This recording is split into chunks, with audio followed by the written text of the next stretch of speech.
Okay, welcome back. So hopefully you've had a chance to have a go at this exercise. So let's now talk through the solution here. So what I've done here is I've underlined all of the named entities within that text. And then below I've indicated what the named entities are and also what category I think they belong to. So the first named entity I found here was yesterday. And yesterday is a named entity of type date. Remember, we said dates are not just absolute dates, they can also be relative. So things like last month or yesterday. Then we've got the next word is also a named entity, Derek. Derek is a person, fictional in this case, but nonetheless of person category of named entity. The next one we find is Waitrose. So Waitrose is of type org because it's a supermarket, an organisation. And then we come on to loaf of bread. Now here we've got two named entities. We've got loaf, which represents a quantity because it's a measurement of the next named entity, which is bread, which is a product. So it's a product type named entity. And we have the same thing with the next one, which is pint of milk. So again, pint represents a quantity. It's a measurement of the next named entity, which is milk, which is, again, a product. So it costs them a total of £1.30. Remember we said that costs, money, are named entities too. So £1.30, including the currency, in this case the pound sign, is a named entity. When he was in France, so France is a geopolitical entity because it's a country. And then immediately after that, we have a few weeks ago. A few weeks ago is in the same way that yesterday is a date. A few weeks ago is a date. It's a relative date. Bread we then have, which is again a product. We've already identified that one up above, but we have to classify that separately. Then we've got a couple of interesting ones. So we talk about bread making and cooking. Now, I would argue that both bread making and cooking are similar types of things in that they are kind of human-made processes, man-made processes. I believe they come under works of art because they are these created processes. You may, in your exercise, have decided to create a separate category for those, and that's fine too. But when I've done natural language processing before, and we've talked about things like discrete event simulation, for example, categorise that as a work of art. So that's what I've done in that case. But it is a judgment call, really, on your part. And in some ways, as you'll see a bit later, it doesn't matter too much as long as we're consistent.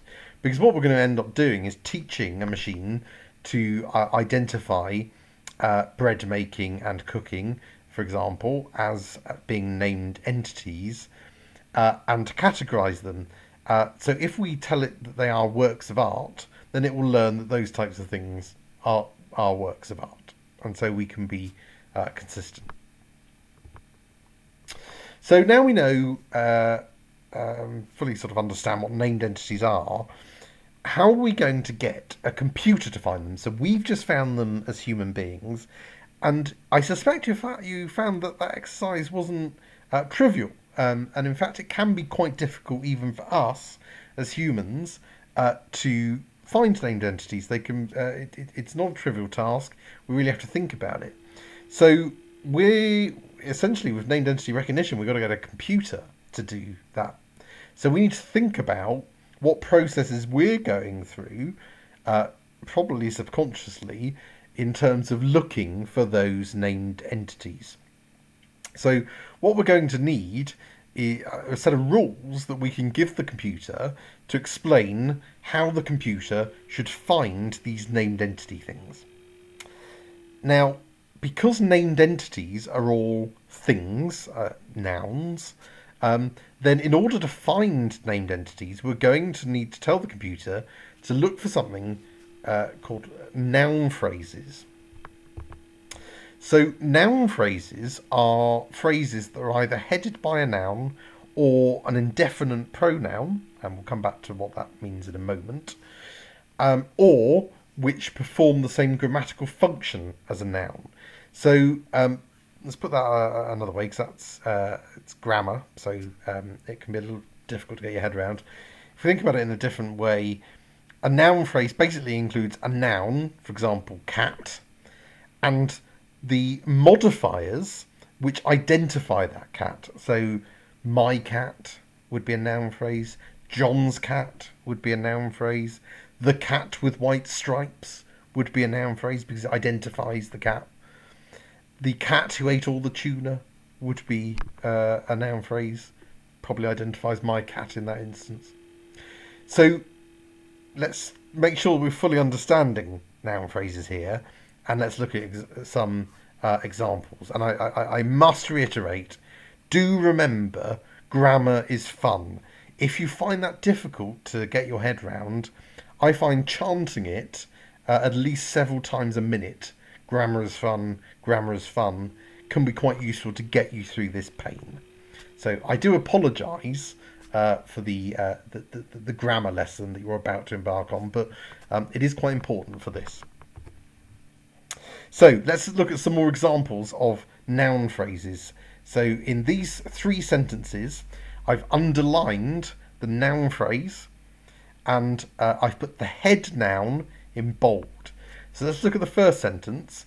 The staff were very helpful, but the food was terrible. So in this case, we've got 2 noun phrases.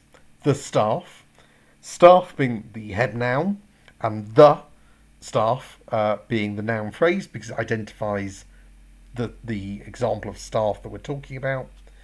But the food was terrible, so we've got a noun phrase here of the food. A green-eyed Mike enviously watched Dan's amazing lecture, just something I read the other week. In this case, again, we've got 2 noun phrases. We've got a green-eyed Mike, Mike being the head noun, and the description of him being a green-eyed example of a Mike, forming our noun phrase. And Dan's amazing lecture. The thing we're talking about, the head noun, is the lecture. What lecture was it? It was Dan's amazing lecture, though I would argue doesn't really narrow it down. And then in the third example, we've got, at many universities, academics consume vast quantities of cake. Another very true statement, speaking as an academic.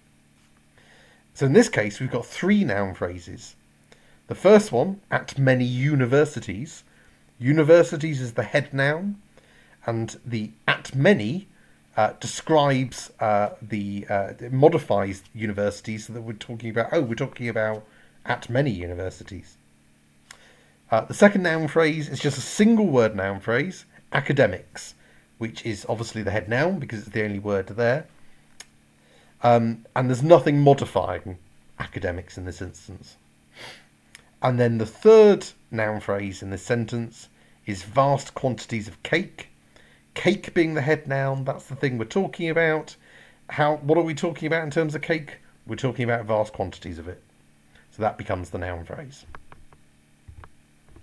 Now, I bet you knew there was an exercise coming, and I bet you thought, God, I really hope that there's an exercise now where I have to identify some noun phrases and head nouns. Well, I tell you, my friends, you are in luck, because that's exactly what has happened. So, I have given you now 6 sentences. For each, I want you to identify the noun phrases in the sentence. There'll be at least 1 in every sentence. There may be more. And for each noun phrase, identify the head noun in that noun phrase. So let's go through the sentences. Sentence 1. 2 men walked into their local bar and thought that their situation sounded like the start of a joke. Sentence 2. Many students felt that Dan's tutorial was the best, but then again, people are often wrong. Sentence 3. Most people tend to use Windows, but increasingly people are turning to Linux as it's a much better operating system. Sentence 4. Suet can be used to make many different traditional dishes. Sentence 5.